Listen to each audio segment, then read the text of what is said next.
ప్రభువు నామమునకు మహిమ కలుగును గాక. ప్రియమైన దేవుని బిడ్డలారా, 10 నిమిషాలు దేవుని వాక్యాన్ని ధ్యానం చేసుకుందామా? ఆదికాండము 6వ అధ్యాయము 22వ వచనాన్ని ఒకసారి గమనము చేసినట్లయితే, నోవహు అట్లు చేసెను, దేవుడు అతనికి ఆజ్ఞాపించిన ప్రకారము యావత్తు చేసెను. ఒకరోజు ఒక భార్య భర్త గాడిదను పట్టుకొని వెళ్తా ఉన్నారు ప్రయాణం. మొదటిగా గాడిదను ప్రక్కన పట్టుకొని నడుస్తూ వెళుతూ ఉన్నారు. ఈలోపు ఆ దారిని వెళుతున్న ఒక అతను చూసి, మీరెక్కడ పిచ్చోళ్ళు, చక్కగా మోయగలిగిన గాడిదను ప్రక్కన పెట్టుకొని నడుచుకుంటూ వెళుతున్నారేంటి అని చెప్పి అంటూ వెళ్ళిపోయాడు. అది విన్నటువంటి వాళ్ళు, సరే నడిపించడం దేనికిలే, మనం కూడా దీని మీద ఎక్కుదామని చెప్పి మొదటిగా భార్యను ఎక్కించాడు దాని మీద.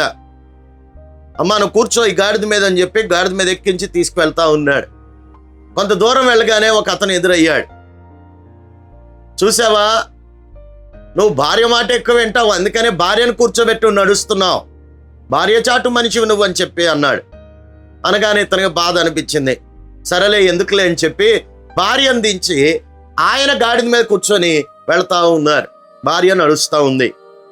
మరలా ఇంకొక అతను ఎదురయ్యి అన్నాడు ఒక మాట, దున్నపోతులాగా ఉన్నావు, స్త్రీని నడిపించి నువ్వు గాడిద మీద కూర్చొని వెళ్తున్నావా అని చెప్పి అనగానే, నిజమే కదా అని బాధేసి, సరే నువ్వు కూడా ఎక్కమ్మా అని చెప్పి ఎక్కించుకొని ఇద్దరు కలిసి గాడిద మీద వెళ్తా ఉన్నారు. మరలా ఒక అతను ఎదురు వచ్చి అంటా ఉన్నాడు, వామ్మో ఏనుగుల్లాగా ఉన్నారు కదా మీ ఇద్దరు, ఎలా ఈ గాడిద మీద ఇద్దరు కలిసి ఎక్కి కూర్చున్నారు, ఆ మాత్రం కొంచెం కూడా దయా జాలి మీకు లేదా అని చెప్పి అడుగుతా ఉన్నాడు. అయ్యయ్యో నిజమే కదా, ఇద్దరం భారం అయిపోతామని చెప్పి మరలా దిగి నడుచుతూ వెళ్తూ ఉన్నారు. మరలా ఎవరో వచ్చి, మీరు పిచ్చోళ్ళలాగా ఉన్నారు, గాడిద దగ్గర ఉన్నా కానీ వాడుకోవట్లేదు మీరు అని అన్నారు. ఏం చేయాలో తెలియక ఏం చేసినా ఏదో ఒకటి అంటున్నారని చెప్పి ఆ గాడిదను నెత్తి మీద పెట్టుకొని వెళ్తున్నారు ఇద్దరు కూడా. చూసి నవ్వుకుంటా వెళ్ళిపోతున్నారు జనము. గాడిద మీద మీరెక్కాల్సింది పోయి గాడిదను మీ నెత్తి మీద పెట్టుకొని వెళ్తున్నారా అని చెప్పి అందరూ నవ్వుతూ వెళ్ళారు. ఏం చేయాలో తెలియలేదు వాళ్ళకి. ఒకసారి ఆలోచన చేద్దాం. మనుషుల మాటలు వినే వ్యక్తివిగా నువ్వు ఉంటే, మనుషుల మాటల చొప్పున నడిచే వ్యక్తివిగా నువ్వు ఉంటే, మనుషుల ఉద్దేశానుసారముగా నువ్వు ప్రవర్తించే వ్యక్తివిగా ఉంటే, నీ జీవితంలో ఎప్పటికీ సక్సెస్ సాధించలేవు. నీ జీవితంలో ఎప్పుడు విజయబోధంలోనికి వెళ్ళలేవు. అపజయాల పాలే అవుతావు, నవ్వుల పాలే అవుతావు, అవమానం పాలే అవుతావు. జాగ్రత్త.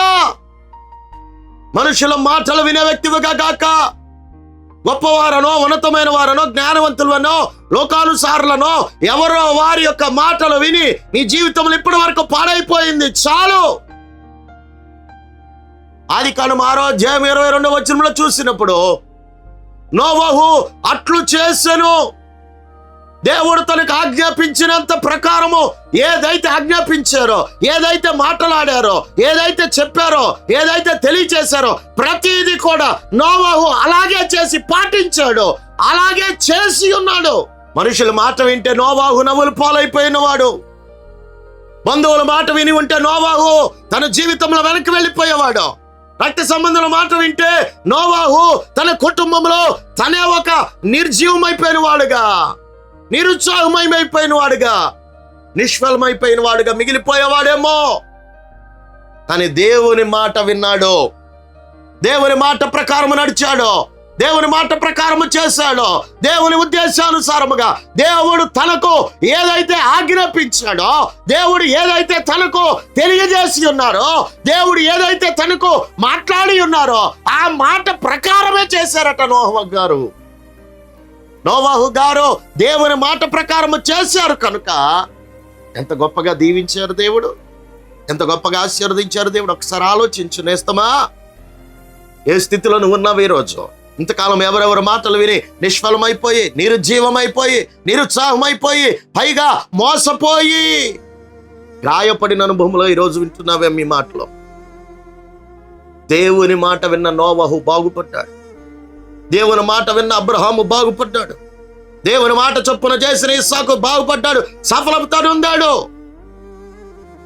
నోవహు తన జీవితంలో గమనించినప్పుడు దేవుని మాట చొప్పున చేసినందుకు తన కుటుంబాన్ని దేవుడు విడిచిపెట్టలేదు, తనని దేవుడు విడిచిపెట్టలేదు. లోకమంతా కన్నీటిలో ఉన్నా, లోకమంతా నీటిలో మునిగిపోతున్నా, లోకమంతా కూడా ఇబ్బందులు పాలైపోతున్నా, తన కుటుంబానికి దేవుడు ఏ ఇబ్బంది కలిగించకుండా ప్రశాంతముగా వాడలో ఉండే కృపనిచ్చారు, ధన్యతనిచ్చారు. ఎందుకు ఏడుస్తున్నావు? ఇంకా దేవుని మాట వినకుండా నీ ఇష్టానుసారంగా బ్రతికిన కాలము చాలు. మనుషుల మాటల మీద ఆధారపడినటువంటి కాలము చాలు. దేవుని మాట మీద ఆధారపడతాం. నోవహు దేవుని మాట చొప్పున చేశాడు. ఈ గాడిదని తీసుకెళ్తున్నటువంటి భార్యాభర్తలు మనుషుల మాటలు వినడం మొదలు పెట్టారు, మనుషుల మాటలు చొప్పున చేయడం మొదలు పెట్టారు, మనుషుల్ని సంతోష పెట్టడం మొదలు పెట్టారు.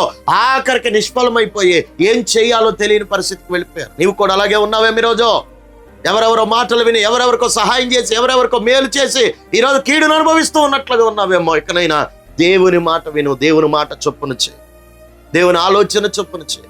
నిన్ను దేవుడు బహుగా దీవిస్తాడు. నోవాహుని తన కుటుంబాన్ని దేవుని మాట చొప్పున చేసిన కారణాన్ని బట్టి నూరంతలుగా ఫలింప చేసిన దేవుడు, అదే దేవుని మాట చొప్పున నీవు నేను చేస్తే దీవించబడమా?